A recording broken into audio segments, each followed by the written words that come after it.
Kasi yung ating network ng mga partner brands, so ano po siya, across the world po to. I think one of the ways that we take care of the industry is really trying to find the best providers out there. Especially tennis right now is very popular. Yes, Baka okay, marami kay gustong Ayala. meron na po bang mga institutions or LGUs na so, excited to build parang it's in the work, so it's a part of a discussion. Usually these things so take a while po before they materialize. So hopefully maging it comes to fruition po. In fact, sa Clark may plan po na patayo ng world-class training center Yeah. for our Kailangan po natin talaga yan.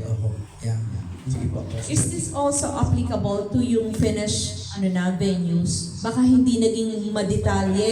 Oo, yung gumawa noon, pwedeng established venue na yan, and yet ang dami palang dapat palitan kasi dangerous in a way to the athletes. Yeah, so actually ma'am, yung same yung adage is true, like yung prevention is better than yung cure. So kaya ang pinaka-ideal po nito para talagang ma-design siya ng tama, isa simula pa lang magawa na siya. Kasi pag yung corrective measures afterwards dun, parang sayang nadodoble yung gastos, and may mga times na kailangan i-replace na lang talaga rather than yung parang i-retrofit. Yeah.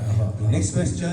Okay, good morning, Gab Pera, Sports Corner PH. Sir Ian, how do you make sure na magkakaroon ng tamang treatment yung ating athletes? Considering nga yung flooring na gagamitin natin, minsan natutulo, nababasa, nasisira, may karoon ng bitak, para at least yung ating mga, hindi lang mga basketball players, hindi lang mga volleyball players sa mga kinabang, kundi everyone else niya. Kasi alam natin, pag sinabing public court niya, it is open to all sports. Thank you. Yes, tama ho yan. Actually, yung ownership po, I think dapat ho yung sense of ownership po natin.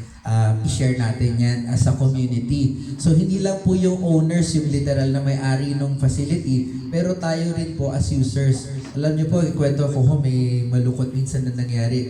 Yung meron kaming ginawang flooring, which we believe maganda po siya, FIBA certified level 1. Tapos pagkita po namin after a few weeks nung inopen, may mga dura-dura po, may mga bubble gum na po.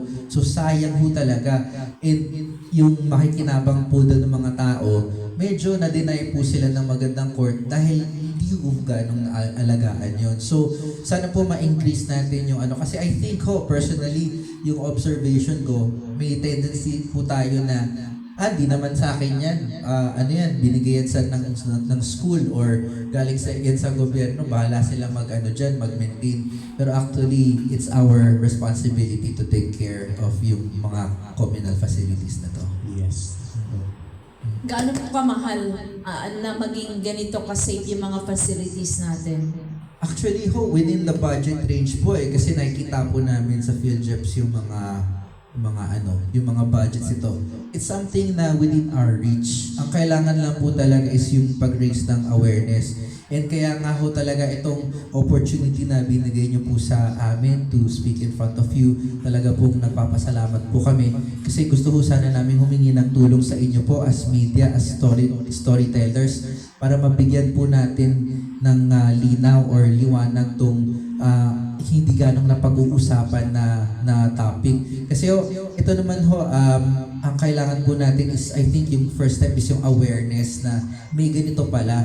Kasi usually yung naririnig po namin, pareho lang yan, lang yan, parang dito na lang tayo sa pinakamura.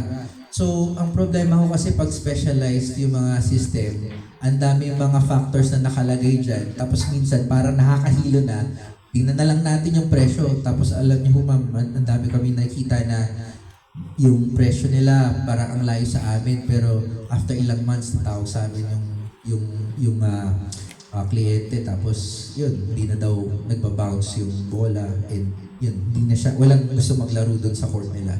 So sayang po. So I think yung awareness really plays a huge part dito sa pag-start ng pag-improve ng ating infrastructure, kasi doon na tayo mas nagiging particular kung ano yung hinahanap natin. Yes. How to get in touch with the group? para nga po mas marami pang makaalam about this fiber kinetics, sir?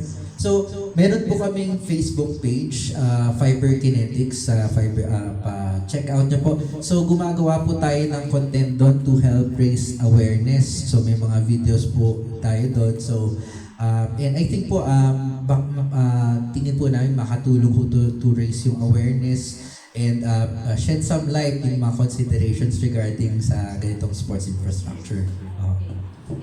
Salamat po sa pagkakataon. All the best po. Thank you Partner po. Randy. Maraming salamat po.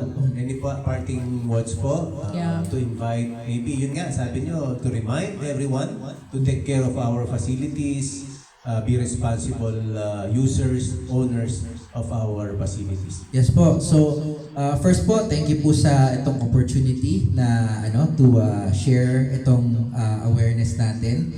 And invite ko lang po na natin yung malasakit sa mga facilities. Kasi itong mga bagay na po na to, although may mga issues tayo na kinakaharap, pero ito po kasi may mga mabubuting tao ho out there na gusto kong gumawa ng maganda.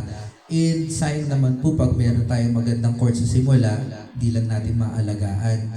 So po natin, i-treasure po natin yung meron tayo. And ayun, together as one community, alagaan po natin to para tuloy-tuloy yung pagganap natin. Yeah, so yun. Yes. Naku, maraming salamat po sa Ian for that eye-opener, no?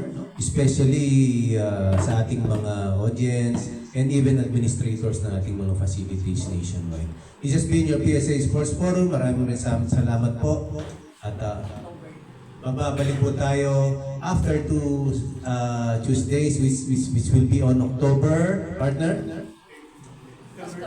September 30. September 30 na balik natin. So magbabalik po ang PSA on that day. Maraming salamat po. Thank you very much. God bless everyone.